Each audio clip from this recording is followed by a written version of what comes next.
This is a reading from the second chapter of Luke. Now there were shepherds in that region living in the fields and keeping the night watch over their flock. The angel of the Lord appeared to them, and the glory of the Lord shone around them, and they were struck with great fear. The angel said to them, "Do not be afraid, for behold, I proclaim to you good news of great joy that will be for all the people.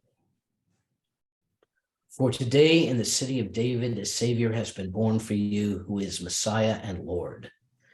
And this will be a sign for you. You will find an infant wrapped in swaddling clothes and lying in a manger." And suddenly there was a multitude of the heavenly host with the angel, praising God and saying, "Glory to God in the highest, and on earth peace to those on whom his favor rests." When the angels went away from them to heaven, the shepherds said to one another, "Let us go then to Bethlehem to see this thing that has taken place, which the Lord has made known to us." So they went haste and found Mary and Joseph and the infant lying in the manger. When they saw this, they made known the message that had been told them about this child. All who heard it were amazed by what had been told them by the shepherds. And Mary kept all these things, reflecting on them in her heart. Then the shepherds returned, glorifying and praising God for all they had heard and seen, just as it had been told to them. In this season, we've probably heard that passage many times, but I want to focus this morning on one of the homeliest, most unassuming verses in this story, which is verse 19. And Mary kept all these things, reflecting on them in her heart. I've been thinking this week about how so frequently we have no adequate language for joy or happiness.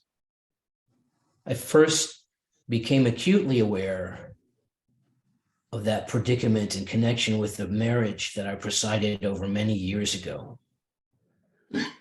The bride was related to one of the trustees of the meeting where I was the pastor, which is how the wedding came to be held there and how I came to preside at the wedding. At this time, there were 5 trustees who were extremely active in tending to the building and grounds, especially the grounds, because several of them were active landscape gardeners in their own homes, and they brought all that skill and vision to the meeting. They mowed and watered and planted hostas and daylilies and also wildflowers. They cut the dead wood from the trees and they pruned the shrubs. And they also cleaned the windows and cleaned the gutters, changed the light bulbs, cleaned out the fridge, maintained the furnace, and programmed the thermostat in both winter and summer. And so when this wedding came along, they made sure that the meeting house practically sparkled.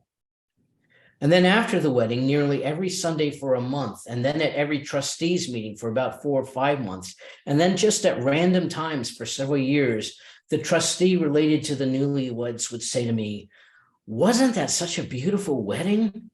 And didn't the meeting look great?" And the more frequently he made that remark, the less I understood what he meant by it. It wasn't a great liturgical mass that I had presided over with polyphonic harmonies and stained glass and vows and iambic pentameter. The bride's gown was not especially elaborate. The wedding party was small. There were neither trumpets nor bagpipes in the recessional. And yes, the grounds were perfectly manicured, and everything that could bloom at that time of year was in bloom. Maybe not, because I can't remember the time of year. Maybe it was the magnolia, or maybe the azalea, or the hostas, and the grass was very green. And the air conditioning was functioning perfectly so that no one's back stuck to any of the pews, which, if you ask me, is a win in any situation. But all of this was the way the trustees generally kept things. So while it was gratifying, as always, to be in a space so well tended, it didn't seem to me to be especially remarkable. And yet Joe would make this remark about the beauty of the wedding repeatedly, until what I finally understood he was talking about. I finally understood that talking about the wedding's appearance was the only means that he had of talking about how the wedding made him feel. He liked these two young people very much.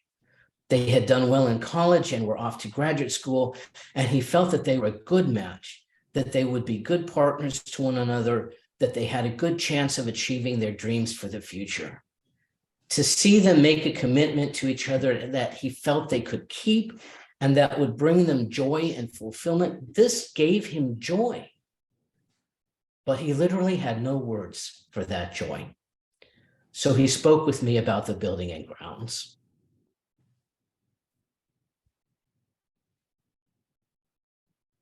One of my younger sisters comes by to visit us in Indiana every so often.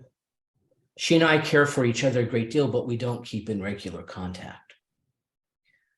So there's a lot of catching up to do in these visits and never enough time, and sometimes our conversations become rather intense. In the way that you might do when you care about someone but don't know much about what their daily life is like, she has a disconcerting habit of asking me, "How are you, Dan? Really?" And after I stumble through that answer, trying to sound as though I'm not lying, and I'm not lying, but of necessity, I have to simplify. And sometimes simplicity seems to me like less than the whole truth. But after I stumble through that answer, trying to sound as though I am actually acquainted with my own life, she will fix me in her gaze and ask the dreaded follow-up question. "But are you happy, Dan? Are you happy?" And the reality is that though there will have been some time very near her visit, inconveniences and perhaps sorrows like a septic system failure or a coworker moving away or a friend's very serious illness, nonetheless, I wouldn't wish my life to be other than what it is. At least I haven't wished so at any of the times she's asked me this question. On every occasion, my life has had meaning and purpose, moments of beauty and joy, gratifying relationships, work and love that give me pleasure. So I say, yes, I'm happy. And I sound to myself once again as though I'm lying. I sound insincere because, like Joe the trustee, I simply don't have the language to use to say that my life interests me and that I find it good. Not that I have achieved every dream I ever entertained, but that what it is as it is something I savor. And here we go back to that verse about Mary keeping all these things, reflecting on them in her heart. We are supposed to understand by this, I think, that Mary kept an internal record of all the signs pointing to the specialness of her son and brought them out at night when everyone else was asleep to see what sense she could make of them, to see what future they pointed toward. It would be only natural to do such a thing, given all the angels involved in telling the story of his birth.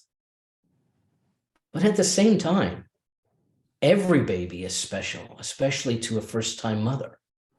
Every gurgle and coo, every cry, every wave of a foot, every skin-to-skin cuddle, miraculous. And yet so commonplace that there is scarcely language able to hold it. Can you say, even to your own parents, "I am weeping with joy because my baby moved his foot through the air"? Well, perhaps you can say it once. So these things about the baby that seem so remarkable to Mary, not just that angels attended his birth, but his full head of hair with its curls and his tiny little fingernails and the way he looks so intently at the donkey as though he really understands the creature's life. There really isn't anywhere else for her to express that except to treasure these things in her heart. The things that give us the deepest joy usually stay in our hearts. The joy is there, but we cannot give a reason for it. And sometimes it seems as though even trying to assign a reason diminishes the joy. So let me give another example from my life. We live now on land located between multiple rivers, about half a dozen rivers, both east and west of us, flowing towards each other and eventually joining each other only a few miles southwest to become the Whitewater River, which eventually flows into the Great Miami River and thence to the Ohio. Because so many rivers are so near each other where we live, we get streams of migratory waterfowl flying overhead, something I've never experienced before. Canada geese, of course, but also ducks of all kinds and sometimes sandhill cranes.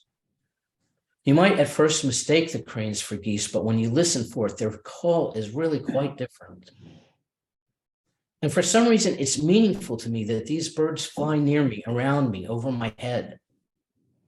A couple of weeks ago, as I brought firewood into the house, I heard them and looked up and saw 3 long strings, at least 100 birds each, flying parallel to each other away to the southwest. And earlier this week, I heard them at some distance. Their cries went on for 5 or 10 minutes, but they remained so distant from me that I never saw them. I only knew that they were there. Is it possible to say why noticing these birds gives me such joy? I have no words to use. I'm not even sure there is a why, but I do offer a thanks to God when they appear. Blessed are you, O Lord, who makes the sandhill cranes that fly above me. Does it matter if we have no words for our joy, for our happiness, for what gives us pleasure and delight, if we have no words but only treasure these things in our heart? I think it might matter. Because if we cannot find words for what brings us joy, it may keep us from recognizing the objects, the life, the relationships for which we have reason to be grateful.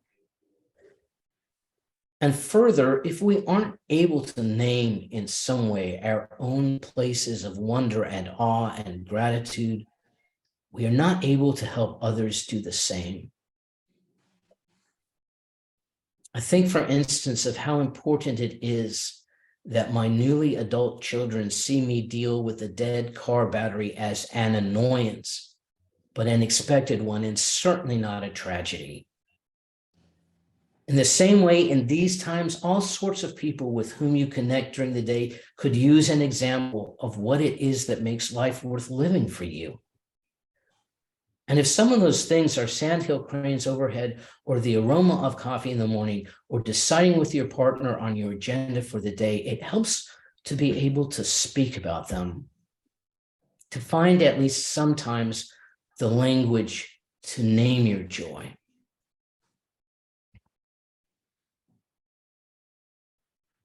I want to read an extended passage from a book by James Agee called Let Us Now Praise Famous Men. I read that book first when I was 16, and I have read it several times since. And this particular passage, especially the first 100 words, have stayed in my head forever, because he does such an incredible job of naming the joy in the most mundane actions. So he starts out by talking about his childhood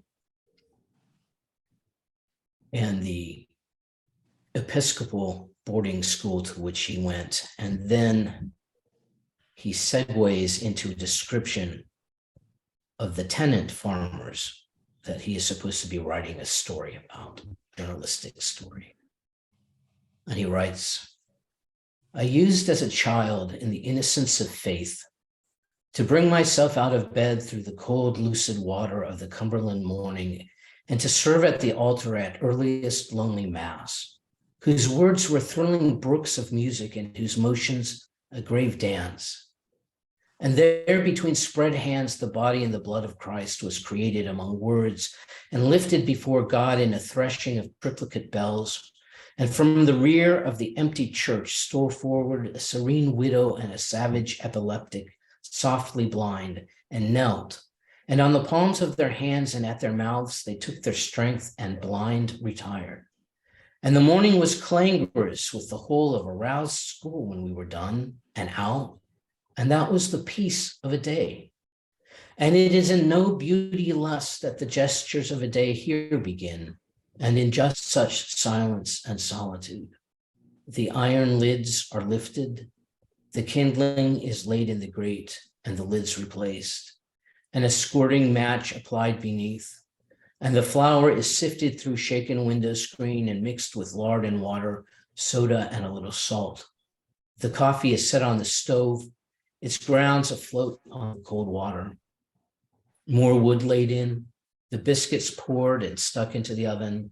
All these things with set motions, progressions, routines, and retracings of bare feet and of stick-like arms, stick hands, contractions of the sharp body, and the meat sliced and sliding, spinning in the black skillet, and the eggs broken and their shells consigned, and the chairs lifted from the porch to the table, and the sorghum set on, and the butter, sugar, salt, pepper, a spoon straightened, the lamp set at the center, the eggs turned, the seething coffee set aside, the meat reheated, the biscuits looked at, the straight black hair saturated with sweat and smoke of pork, tightened more neatly to the head between 4 black pins, the biscuits tan, the eggs ready, the coffee ready, the meat ready, the breakfast ready.